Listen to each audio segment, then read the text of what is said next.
네. 써님. 그냥 넘어갈 수 없는 굉장한 뉴스가 신문 기사가 떴어요.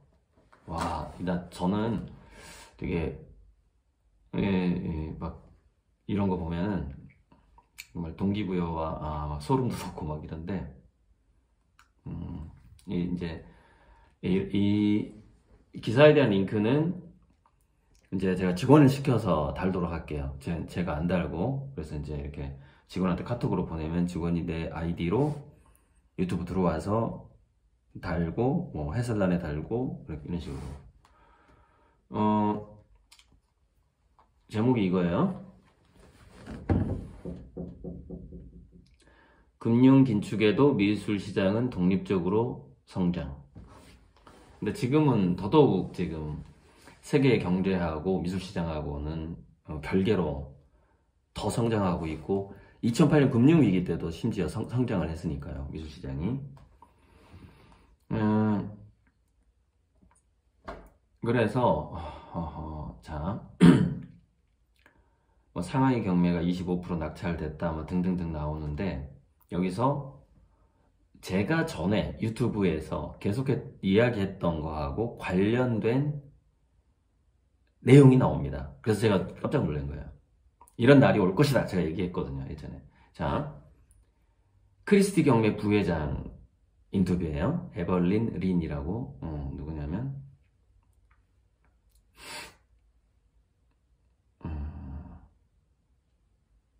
이분이죠. 네, 이 사람 인터뷰. 핵심 구절만 좀 읽어볼게요. 금융과 미술시장은 직접 연동되지는 않는다. 미술시장은 특별하고 독립적이다. 게다가 아시아는 런던, 미국, 뉴욕보다도 매우 강한 시장이 됐다. 자, 게임을 비롯한 디지털 기업으로 부유해진 세대가 몰려왔다. 이들은 스스로 번 돈으로 스스로 결정한다. 그림 선택도 남다르다. 뭐 이런 것들. 그리고 서울은 세계에서 손꼽히는 트렌드 세터다. 유행 선도자다.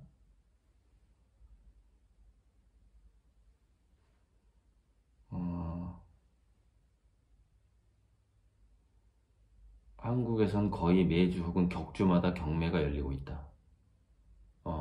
런던, 뉴욕보다 자주 열린다는 건 그만큼 시장이 활황이라는 뜻이다.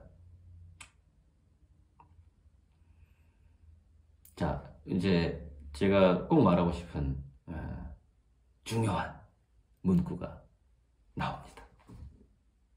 제가 이랬어요. 예전에 고리들 TV에 올렸던 영상일 겁니다. 자, 한국에서 생존 작가가 100억이 넘는 경매 내지는 그림 판매에 기록이 나올 날이 언젠가 있을 거다. 100억이 넘는 작품 하나에 있을 건데, 거기 이제 후보들이 좀 있다.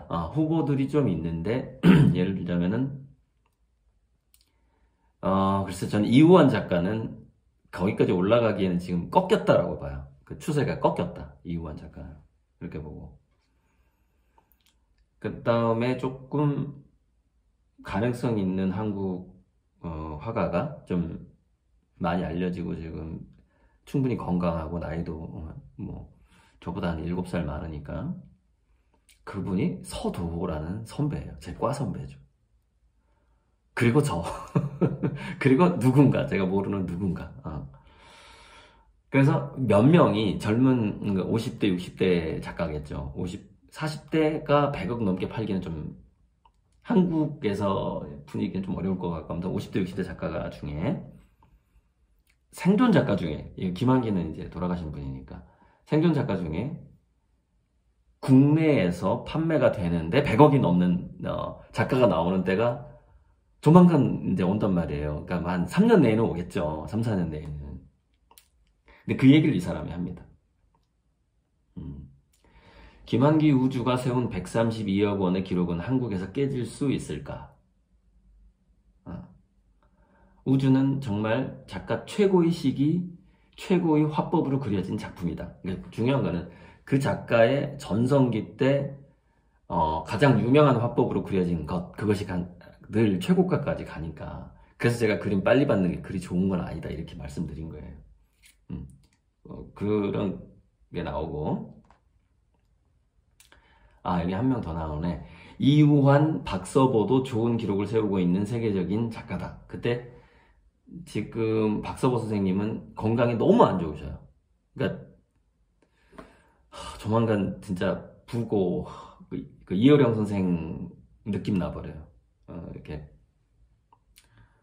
이우환 작가는 이렇게 좀 그때 그 그림 위작 시비 이후에 그 그림이 꾸준히 팔리긴 하지만 그림에서 좀 벗어나서 이제 설치미술로 좀 하고 있어서 좀 그림 쪽은 꺾였다 이렇게 봐야 되고, 쿠사마 야요이도 나오네. 일본 작가도 뭐 그렇게 될 수 있고. 어쨌건 아시아 통틀어서 생존 작가 중에 100억 넘는 이 기록이 이제 깨질 날이 곧 다가오고 있다 이 말이에요. 자, 그래서 뭐라 그래요? 미술 시장은 언제나 새로운 피를 원한다. 자, 이 부분. 미술 시장은 언제나 새로운 피를 원한다.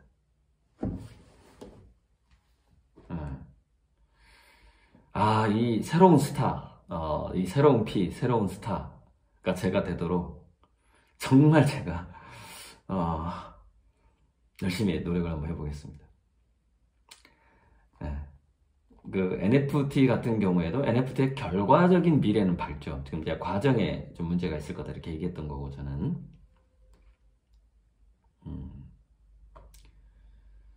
자, 아무튼 뭐 NFT가 미래 세대의 미술이 될 수 있다. 맞다니까요. 맞다니까요. 근데 이 NFT에 대한 기사 중에 한 일주일 전인가 나왔던 기사가 NFT 때문에 미술을 알게 된 MZ 세대들이 실제 그림을 찾고 있다라는 또 기사가 있었어요. 그걸 또 찾아서 달면 좋은데 이게 지나가 버리면은 제가 다 이렇게 다 신경 쓸 수가 없고, 그래서 오늘 이 사람의 그 기사는 좀 우리 아미고님들에게 희망을 주기에, 그러니까 앞으로 막 금융악재부터 시작해가지고 기름값 오르고 뭐 난리인데 우리 아미고님들에게 희망을 주기에 충분한 기사다. 이렇게. 그래서 이거는 꼭 알려드려야 되겠다. 이 기사를 이제 그 매경신문을 보시는 분이 우리 자문님이 저한테 보내주셔요. 기사를. 정말 이건 후 작가가 이게 영상에 소개할 만하다라고 이제 판단을 하신 거죠. 그래서 보내준 거죠. 자, 이렇게 하고요. 오늘 또 좀 움직이고요. 이제 오늘은 이제 주기적으로 제가 개밥을 자동 공급 장치가 있긴 한데 걔들 밥도 좀 줘야 되고 좀 이렇게, 그러고 나서 또 몽당 연필 가서 좀 이제 정비하고 뭐 그렇게 하다 보면은 그림 그릴 시간은 이제 거의 안 날 것 같은데, 새벽에 제가 한 2시간 그림 그렸거든요. 새벽에. 어쨌든 그림이라는 거는 좀 누군가를 사랑하는 거랑 좀 비슷해서, 그림은 야, 돈 줄 테니까 너 나 사랑해줘. 뭐 이게 안 되는 거죠. 그러니까 그 예전에 알라딘이란 만화, 그 알라딘이란 영화에서 그 지니가 소원을 들어주는 지니가 있단 말이죠. 그럼 거기서 자파라는 그 악당이 나오죠. 그 사수를 쓰는 마법사가 나오는데, 사술사지. 걔가 이제 왕의 권력을 지니를 통해서 뺏은 다음에 그 공주의 사랑을 자기가 얻고 싶어 해요. 그래서 이제 그 지니는 3가지 소원인가를 뭐 들어주잖아요. 그래서 지니한테 이렇게 물어보죠. 저 자스민 공주가 나에게 사랑에 빠지게 해줘라, 그러는 거예요. 근데 그건 원칙적으로 안 되는 걸 얘가 모르고 있었죠. 모르고 있었는데, 그때 이제 그 만화 영화에서 자스민 공주가 사랑에 빠진 척 하죠. 이렇게 자파가 이렇게 난 멋있는 남자인 줄 몰랐네. 왜냐면 그때 알라딘이 옆에서 이렇게 공격할 기회를 노리고 있었기 때문에 연기를 딱 하는 그 장면이 만화 영화에서 나오는데, 우리가 글쎄요, 물론 돈으로 어떤 심리적으로 어떤 사람이 사랑하도록 이렇게 막 유도하는 이런 건 있지만 직접 사고 파는 그 사랑하는 마음을 사고 판다라는 것은 쉽지가 않겠죠. 특히 제가 말하는 건 지금 남녀간의 사랑을 말하는 거예요. 그래서 그림이라는 것은 남녀간의 사랑과 같은 거예요. 그러니까 뭐 우정하고 달라요. 그림을 그러니까 내가 화판을 만진다라는 것은 붓을 들고 그림을 그린다라는 것은 거의 성행이랑 비슷해요. 사랑하는 남녀간에. 그것은 의무적으로 그릴 수도 있어요. 직장생활처럼 할 수도 있어요.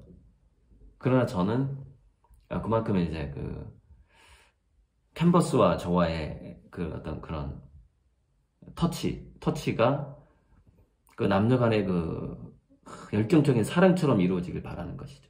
네. 그래서 제가 그림 독촉을 못하게 하는 겁니다. 왜냐면은 그림 독촉을 하면 그 사랑이 깨져버려요.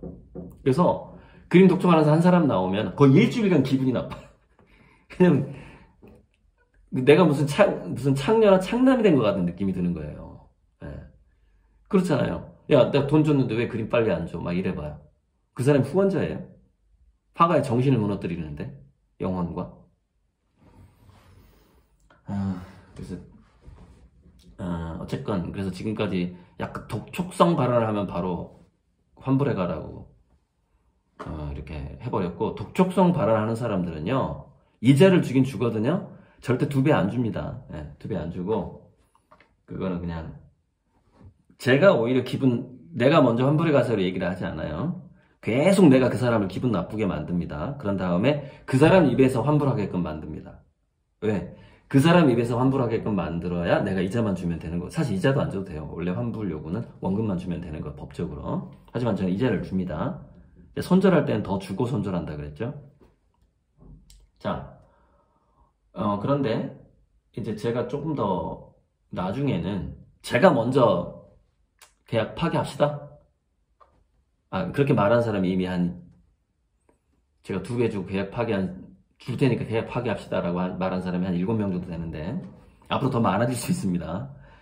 그림이라는 것은 그 10대 남녀, 10대라고 보는 게 좋겠네요. 첫사랑을 느끼는 남녀가 이렇게 서로 만져서 성행위를 하듯이 그려져야 돼요. 저는 이제 그렇게 생각합니다. 저와 캔버스의 만남은 그 어떤 리비도적인 충동이라고 그러죠. 그게 나와야 돼요. 근데 이게요, 체질상 좀 신약한 사람 있죠. 이게 오래 못 가요. 그 그림을 그리고자 하는 욕망이. 그리고 강하지도 않습니다. 피카소가 왜 그렇게 그림을 많이 그렸겠어요? 피카소가. 피카소 리비도가 굉장히 강하거든요. 그러니까 제가 아는 사람 중에 자기가 피카소의 벗은 모습을 봤다라는 사람도 있었어요, 예전에. 아무튼 더 나가면 이게 완전히 19금이 되니까 그 리비도를 그림으로 끌어와야 되거든요. 그러니까 그림을 그릴 때 황홀 해야 돼요, 화가가. 아시겠죠? 네, 그렇게 그려져야 되는 거예요, 그림이라는 게. 참. 아무튼 그렇게 그려져야, 이 그림이라는 게 그렇게 그려져야 이제 화가가 그림을 그리면서 막 황홀경을 느끼면서 그 그림과 함께 느껴지는 그 오르가즘이라는 게 따로 있어요. 따로 있습니다. 그건 성적인 거하고 좀 다르긴 하지만 비슷한 측면이 있단 말이죠. 저는 그런 그림을 진짜 후원자한테 드리고 싶어요. 그렇게 그려진 그림을. 근데 그렇게 그려지지 않을 때도 있겠죠, 그림이. 네. 그러면 그런 분들은 그냥 투자자한테 이렇게. 그래서 진정한 저의 그 후원형 투자자분들께는 정말 내가 그 캔버스와 사랑을 느꼈던 그 그림을 주고 싶다, 이 말이에요. 근데 그 보는 안목이 없는 사람들은 그 그림이 어떤 그림인지 잘 모르겠죠. 네. 써니 여기까지입니다.